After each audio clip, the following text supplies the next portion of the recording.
Hello વિદ્યાર્થી મિત્રો, ધોરણ 8 વિષય વિજ્ઞાનના આજના પીરિયડમાં આપણે આગળના પીરિયડમાં આપેલા હોમવર્કના જવાબોની ચકાસણી કરીશું. એના માટે સ્વાપોથી પાઠ 1 પ્રશ્ન નંબર 8 વૈજ્ઞાનિક કારણો આપી સમજાવો. એમાં પહેલું કારણ, ખેતીમાં આધુનિક ખેત ઓજારોનો ઉપયોગ કરવો જોઈએ.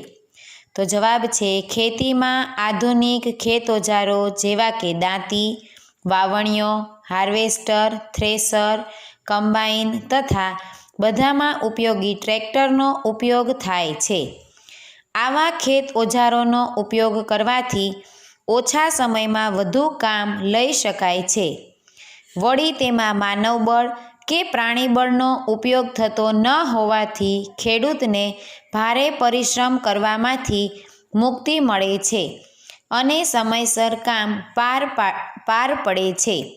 ખેતરમાં એક કરતાં વધુ વખત પાક ઉત્પાદન કરી આર્થિક લાભ પણ મેળવી શકાય છે. આથી પાક ઉત્પાદન વધે છે. તેથી ખેતીમાં આધુનિક ખેત ઓજારોનો ઉપયોગ કરવો જોઈએ. પ્રશ્ન નંબર 2, અળસિયા ખેડૂતના મિત્રો કહેવાય છે. એમાં નંબર 1, અળસિયા જમીનમાં રહી જમીનને ઉપર નીચે કરે છે અને પોચી બનાવે છે. નંબર 2, અળસિયા જમીનમાં રહી સેન્દ્રિય પદાર્થોનો ઉમેરો કરતા રહે છે. નંબર 3, તેઓ કેટલાક નકામા પદાર્થો વગેરેમાંથી વર્મી કમ્પોસ્ટ ખાતર બનાવે છે. નંબર 4, આમ અળસિયા ખેડૂતનું જમીન ઉપર નીચે અને પોચી કરવાનું તથા જમીનમાં સેન્દ્રિય પદાર્થો ઉમેરવાનું કાર્ય કરી ખેડૂતને મદદરૂપ બને છે. નંબર 5, તેથી અળસિયા ખેડૂતના મિત્રો કહેવાય છે. પ્રશ્ન નંબર 3, જમીનની ખેડ કરવી જોઈએ. એમાં નંબર 1, જમીનની ખેડ કરવાથી જમીનમાં રહેલા ઢેફા ભાંગીને જમીનના કણ છૂટા પડે છે. નંબર 2, વળી ખેડ કરવાથી જમીનની માટી ઉપર નીચે થાય છે. નંબર 3, આથી જમીનમાં હવાની અવરજવર વધે છે અને જમીન પોચી બને છે. નંબર 4, પોચી જમીનમાં વાવેલા બીજ સરળતાથી ઉગી શકે છે. નંબર 5, બીજના અંકુરણ તથા જમીનમાં રહેલા સૂક્ષ્મજીવો અને અળસિયાને શ્વસન માટે જરૂરી હવા મળી શકે છે. આથી જમીનની ખેડ કરવી જરૂરી છે. પ્રશ્ન નંબર 4, પાકની ફેરબદલી કરવી જોઈએ. એમાં નંબર 1, એક જ જાતનો પાક સતત લેવામાં આવે તો જમીનમાં રહેલા પાકને જરૂરી એવા ચોક્કસ પોષક તત્વો તે પાક દ્વારા સતત શોષાય છે. નંબર 2, તેથી જમીનમાં તે ચોક્કસ પોષક તત્વોની ઉણપ પેદા થાય છે અને પાક ઓછો ઉતરે છે. નંબર 3, અનાજ અને કઠોળનો પાક વારાફરતી લેવાથી એટલે કે પાકની ફેરબદલી કરવાથી જમીનનો કસ જળવાઈ રહે છે. નંબર 4, કઠોળનો પાક વાવવાથી તેના મૂળમાં આશ્રય લેતા રાઇઝોબિયમ નામના બેક્ટેરિયા નાઇટ્રોજનનું સ્થાપન કરી જમીનની ફળદ્રુપતા વધારવાનું મહત્ત્વનું કાર્ય કરે છે. નંબર 5, આથી પાકની ફેરબદલી કરવી જોઈએ. પ્રશ્ન નંબર 5, કૃત્રિમ ખાતરનો ઉપયોગ ઘટાડવો જોઈએ. એમાં નંબર 1, કૃત્રિમ ખાતરના વધુ પડતા ઉપયોગથી જમીનનું બંધારણ બગડે છે. નંબર 2, કૃત્રિમ ખાતરના વધુ પ્રમાણથી કેટલીકવાર પાક બળી જાય છે અથવા પાક ઓછો ઉતરે છે. નંબર 3, કૃત્રિમ ખાતરની અસરથી જમીન પ્રદૂષિત થાય છે તથા જમીનમાં રહેલા ઉપયોગી સૂક્ષ્મજીવો નાશ પામે છે. પરિણામે જમીનમાં સેન્દ્રિય પદાર્થોનું પ્રમાણ ઘટવાથી જમીનની ફળદ્રુપતા ઘટે છે. તેથી કૃત્રિમ ખાતરનો ઉપયોગ ઘટાડવો જોઈએ.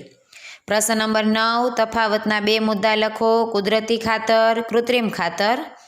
કુદરતી ખાતરમાં પહેલો પોઈન્ટ, વનસ્પતિ અને પ્રાણીઓના અવશેષોના વિઘટનથી બને છે. સામે કારખાનામાં રાસાયણિક પ્રક્રિયાથી બનાવવામાં આવે છે. નંબર 2, તેના ઉપયોગથી જમીનનું ભૌતિક બંધારણ સુધરે છે. સામે તેના ઉપયોગથી લાંબા ગાળે જમીનનું ભૌતિક બંધારણ બગડે છે.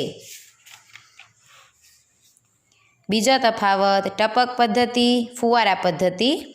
ટપક પદ્ધતિમાં પહેલો પોઈન્ટ, આ પદ્ધતિ વડે સિંચાઈ કરવાથી પાણીનો વ્યય સૌથી ઓછો થાય છે. સામે આ પદ્ધતિ વડે ટપક પદ્ધતિ કરતાં પાણીનો વ્યય જરા વધુ થાય છે. નંબર 2, આ પદ્ધતિમાં છોડને પાણી મળતું હોવાથી બાકીની જમીન કોરી રહે છે, આથી નીંદણ ઉત્પન્ન થતું નથી.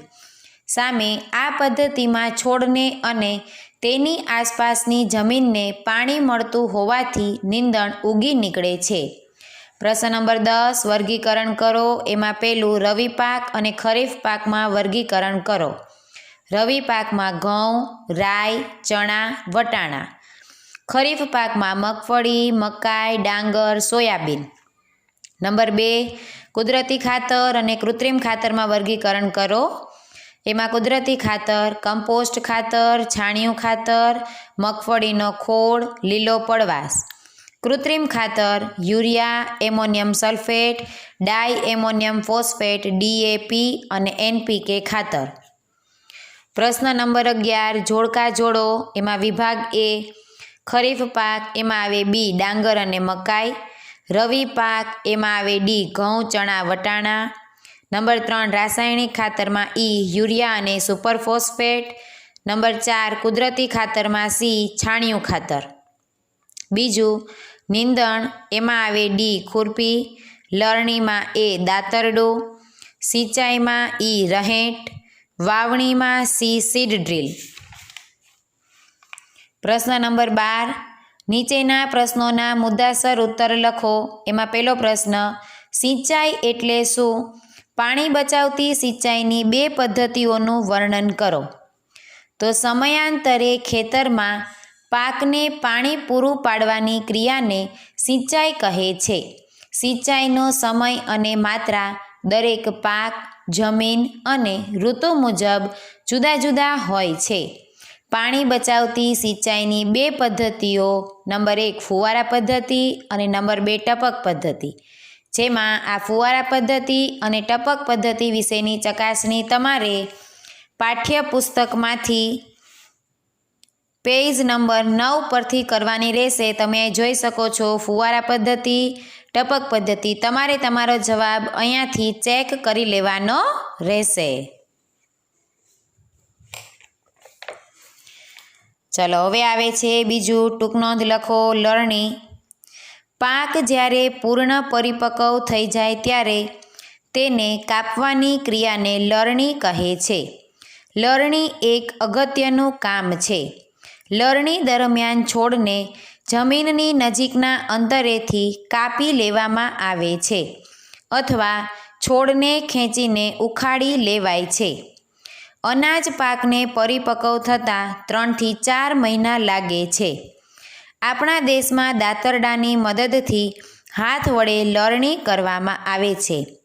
હાલમાં લણણી માટેના મશીનનો ઉપયોગ કરવામાં આવે છે, જેને હાર્વેસ્ટર કહે છે. લણણી કર્યા પછી છોડને સૂકવવા દેવામાં આવે છે. પછી છોડના કણસલામાંથી દાણા છૂટા કરવાના હોય છે. તેને માટે જુદી જુદી રીતો છે. ડાંગરને થ્રેશિંગ ક્રિયા વડે દાણા છૂટા પાડવામાં આવે છે. આ માટે ડાંગરને પાટિયા પર ઝૂડવામાં આવે છે. આથી ડાંગર છૂટી પડે છે. કણસલામાંથી અનાજ છૂટું પાડવાની રીતને થ્રેશિંગ કહે છે. આ માટે યાંત્રિક સાધન થ્રેશર વપરાય છે. લણણી કરવા અને થ્રેશિંગ એમ બંને ક્રિયાઓ કરવા કમ્બાઈન મશીન વપરાય છે. અહીંયા પાઠ 1ના હોમવર્કના જવાબોની ચકાસણી પૂર્ણ થાય છે અને પાઠ 1 પણ સ્વાપોથીમાં પૂર્ણ થાય છે.